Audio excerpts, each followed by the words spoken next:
అమెరికాకు రెండోసారి అధ్యక్షుడైన తర్వాత డొనాల్డ్ ట్రంప్ తనకిష్టం వచ్చినట్లు ప్రవర్తిస్తూ దూకుడుగా వ్యవహరిస్తున్న సంగతి తెలిసిందే. అమెరికా ఫస్ట్ అనే నినాదంతో ఆయన ముందుకు వెళ్తున్నారు. ఈ క్రమంలోనే ఆయా దేశాలపై ఇష్టం వచ్చినట్లు సుంకాలు విధించారు.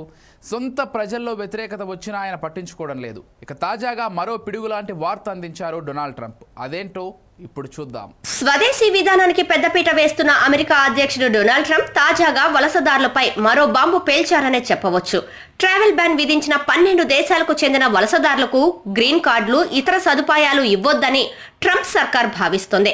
ఇంకా ప్రతిపాదన దశలే ఉన్న ఈ నిర్ణయం అనేది అమల్లోకి వస్తే అమెరికాలో స్థిరపడిన కొందరు వలసదారుల జీవితాలు కూడా తలకిందులయ్యే ప్రమాదం ఉందని అంతర్జాతీయ నిపుణులు ఆందోళన వ్యక్తం చేస్తున్నారు. ఈ నేపథ్యంలోనే అమెరికాకు చట్టపరంగా వచ్చిన వారిపై ట్రంప్ సర్కార్ తీవ్రంగా దాడులు చేస్తోందని మండిపడుతున్నారు. ఈ కొత్త చట్టం అమల్లోకి వస్తే ట్రావెల్ బ్యాన్ విధించిన వలసదారుల గ్రీన్ కార్డ్ దరఖాస్తులపై America citizenship and immigration services automatic గా నెగిటివ్ మార్కు వస్తుంది. దీంతో గ్రీన్ కార్డులు, శరణార్థుల అప్లికేషన్లు, పెరోల్, ఇతర ఇమిగ్రేషన్ సదుపాయాలను తిరస్కరిస్తారు. ఇంతకాలం కమ్యూనిటీతో దరఖాస్తుల సంబంధాలు, క్రిమినల్ రికార్డులు, వారి అవసరాలను మాత్రమే పరిశీలించేవారు. ట్రంప్ సర్కార్ కొత్త విధానం ప్రకారం దరఖాస్తుదారులు ఏ దేశానికి చెందినవారు, ఆ దేశంతో అమెరికాకు భవిష్యత్తులో రిస్క్ ఉందా వంటి అంశాలను కూడా పరిశీలిస్తారు.